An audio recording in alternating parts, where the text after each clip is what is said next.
आप काम करना बंद कर देगा।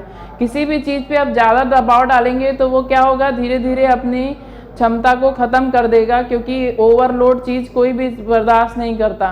तो रैम पे ज़्यादा दबाव ना पड़े इसलिए कंप्यूटर ने या फिर वैज्ञानिकों ने एक नई मेमोरी की खोज की, जिसका नाम रखा गया है स्पेशल पर्पस मेमोरी, जिसमें रजिस्टर मेमोरी को रखा गया। पहले किसको रखा गया, रजिस्टर मेमोरी को। यानी कि अगर डेटा को रैम तक पहुंचना है तो पहले उसको स्पेशल पर्पस यानी कि पहले उसको रजिस्टर में जाना होगा। रजिस्टर समझ लीजिए एक स्टोर की तरह है, पहले आप रजिस्टर में जाएंगे, अगर रजिस्टर से रैम में जगह बनेगी तब रजिस्टर उसको पास करता है, क्योंकि मेमोरी की स्पीड इतनी, कंप्यूटर की स्पीड इतनी तेज होती है कि हमें आपको पता नहीं चलेगा कि रजिस्टर में है कोई चीज़ की रैम में है। वो इतनी तेज़ी से फंक्शन होता रहता है रैम कि वो फंक्शन करेगा, आगे पास करेगा और जगह मिलने पे रजिस्टर से दूसरे काम लेगा, फिर रजिस्टर से काम पास करेगा आगे। उसी तरीके से इतनी तेज़ी से फंक्शन होता है, हम आप पता नहीं कर पाते। बट कोई भी चीज़ रैम में जाने से पहले कहाँ जाती है, रजिस्टर में। फिर और भी ज़रूरत पड़ी, फिर और प्रेशर पड़ने लगा, तो लोगों ने क्या किया, एक और तकनीकी बनाई जिसको रजिस्टर को ब्रिज के माध्यम से, यानी कि कंप्यूटर में एक बस होता है, बस के माध्यम से कैश मेमोरी से जोड़ दिया। कैश मेमोरी से जोड़ दिया यानी कि कोई भी डेटा होगा पहले वो कैश मेमोरी में जाएगा, कैश मेमोरी से फिर पास होने के बाद रजिस्टर में, और रजिस्टर से पास होने के बाद वो कहाँ जाएगा, रैम में जाएगा। अब क्योंकि सबसे पहले कैश में जा रहा है तो कैश बहुत तेज़ी से फंक्शन करेगा, तो रजिस्टर के पास, रजिस्टर बहुत तेज़ी से फंक्शन करके उसको आगे भेजेगा रैम के पास।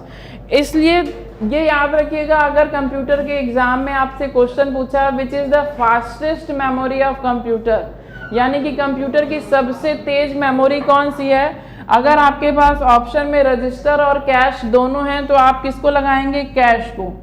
लेकिन अगर ऑप्शन में आपके पास कैश ना हो के रजिस्टर है तो हम किसको लगाएंगे, रजिस्टर को। यानी सबसे फास्टेस्ट कैश है, सेकंड फास्टेस्ट रजिस्टर है। अब इन दोनों के अलावा और भी कोई ऑप्शन दिए होंगे तो हम उसे नहीं लगाएंगे, लगाएंगे हम वहाँ पे नन ऑफ दीज।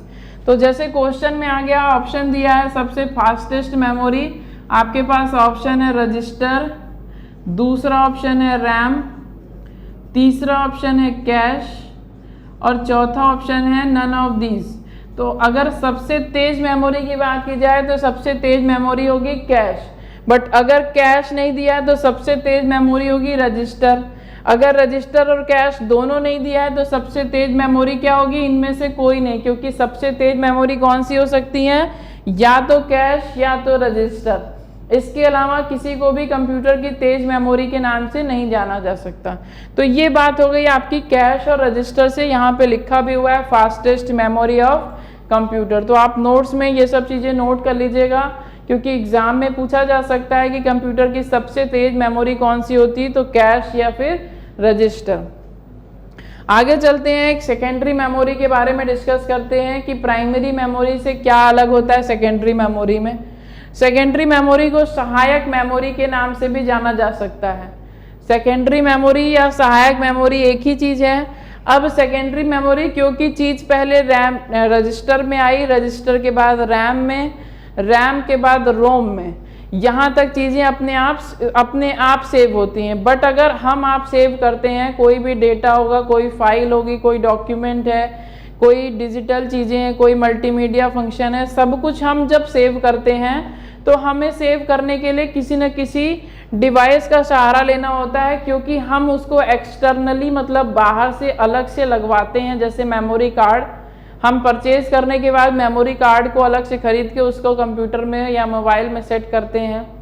आप कंप्यूटर में हार्ड डिस्क लगाते हैं, क्योंकि कंप्यूटर को ज़्यादा मेमोरी चाहिए तो हम हार्ड डिस्क अलग से लगवा देते हैं। हमको कोई डेटा स्टोर करना है तो हम पेन ड्राइव लगवाते हैं। उसी तरीके से ये सारी मेमोरी हम क्या करते हैं, अलग से लगवाते हैं, इसलिए हम लोगों ने इसका नाम दे दिया सेकेंडरी मेमोरी।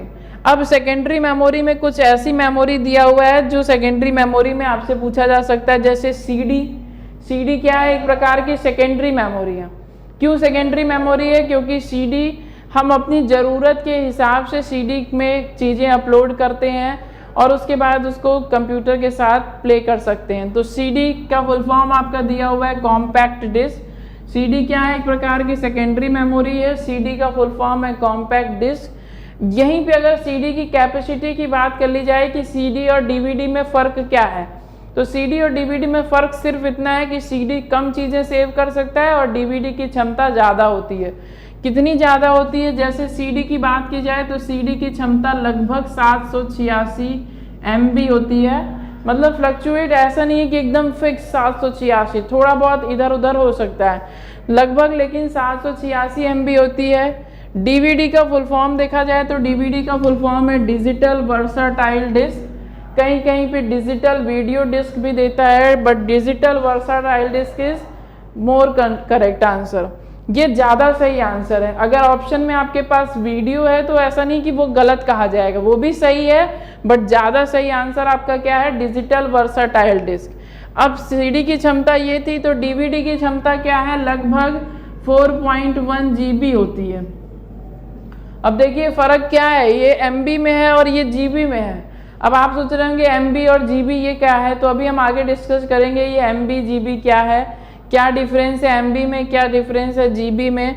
तो बस ये याद रखिएगा, डीवीडी की क्षमता लगभग इतनी GB होती है और सीडी की क्षमता लगभग इतनी MB होती है। और फुल फॉर्म क्या है ये भी, और सीडी डीवीडी एक प्रकार की सेकेंडरी मेमोरी या सहायक मेमोरी कह सकते हैं। आगे दिया हुआ है हार्ड डिस्क। हार्ड डिस्क आप लोग समझिएगा बातों को कि हार्ड डिस्क क्या होता है। हार्ड डिस्क एक अलग सी डिवाइस होती है जिसे कंप्यूटर के साथ, अगर हमें ज़्यादा डेटा सेव करना है तो हम कंप्यूटर के साथ उसको एक्सटर्नल डिवाइस के रूप में कंप्यूटर के साथ सेट करते हैं और फिर उसमें चीज़ों को सेव कर सकते हैं। और क्या नाम है, हार्ड डिस्क आपकी ऐसी डिवाइस है कि हार्ड डिस्क को आप चाहें तो कंप्यूटर के साथ साथ आप अपने मोबाइल में भी या जिसमें भी सपोर्ट कर सकता है। तो हार्ड डिस्क की ये खास बात है, हार्ड डिस्क आपकी कई तरीके की मार्केट में है। जैसे आप लेना चाहें जितनी ज़्यादा GB की, जितने ज़्यादा टेराबाइट की, वो सभी क्या है, हार्ड डिस्क आपको अवेलेबल है। हार्ड डिस्क भी क्या है, एक प्रकार की सेकेंडरी मेमोरी है। हार्ड डिस्क को ही हार्ड ड्राइव भी या फिर C ड्राइव के भी नाम से जाना जाता है। ये चीज़ बिल्कुल इम्पॉर्टेंट है क्योंकि हार्ड डिस्क और हार्ड ड्राइव में ज़्यादा डिफरेंस नहीं है, बट हार्ड डिस्क को C ड्राइव के नाम से भी जाना जाता है। ये याद रखिएगा कि हार्ड डिस्क को हम C ड्राइव भी कह सकते हैं। फिर उसके बाद मैग्नेटिक डिस्क, हम लोगों ने जनरेशन जब पढ़ रहे थे तो हमने उसमें डिस्कस किया था कि मैग्नेटिक डिवाइस एक तरीके की स्टोरेज डिवाइस होती है जो कि चुंबक के प्लेट की तरह होती है, जिसमें चीज़ें जब उसके आसपास घूमती हैं तो वो अपनी चीज़ों को अपनी तरफ अट्रैक्ट कर लेता है और अपने अंदर स्टोर कर लेता है। उसी तरीके की एक डिवाइस है जिसे हम कहते हैं मैग्नेटिक डिस्क। फिर एक फ्लॉपी डिस्क है और इसी तरीके से एक पेन ड्राइव है जिसे हम लोग ज़्यादातर यूज़ करते हैं। पेन ड्राइव भी अलग अलग क्वालिटी की होती हैं। जितने GB की आप लेना चाहें, मिनिमम आपको 2 GB से स्टार्ट होता है। 2 GB, 4 GB, 8 GB, जितने GB की आप मेमोरी कार्ड पेन ड्राइव लेना चाहें आप ले सकते हैं। पेन ड्राइव भी आपके फ़ोन में या फिर कंप्यूटर में सपोर्ट कर सकता है। पेन ड्राइव भी एक तरीके की सेकेंडरी मेमोरी है क्योंकि पेन ड्राइव भी कंप्यूटर के अंदर इंस्टॉल्ड नहीं होती है। पेन ड्राइव को कंप्यूटर के साथ हम बाहर से अटैच कर सकते हैं। देखिए ये सब बातें हो गई कंप्यूटर की सभी मेमोरी की।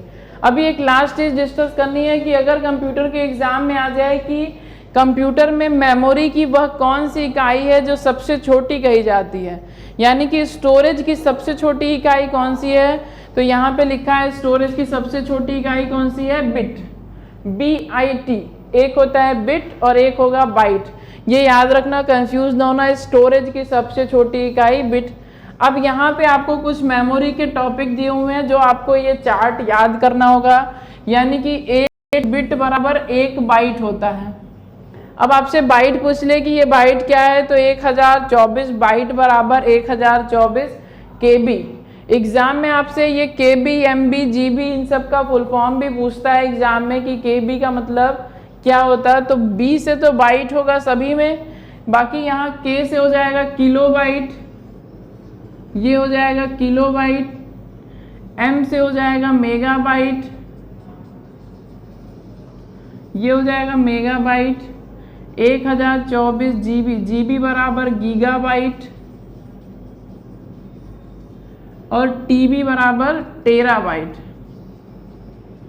ठीक है। तो ये सारी चार्ट आपको याद करनी होगी। 8 बिट बराबर 1 बाइट, 1024 बाइट बराबर 1 KB, 1024 बाइट बराबर 1 KB, 1024 KB बराबर 1 MB, और 1024 MB बराबर 1 GB, और 1024 GB बराबर 1 TB।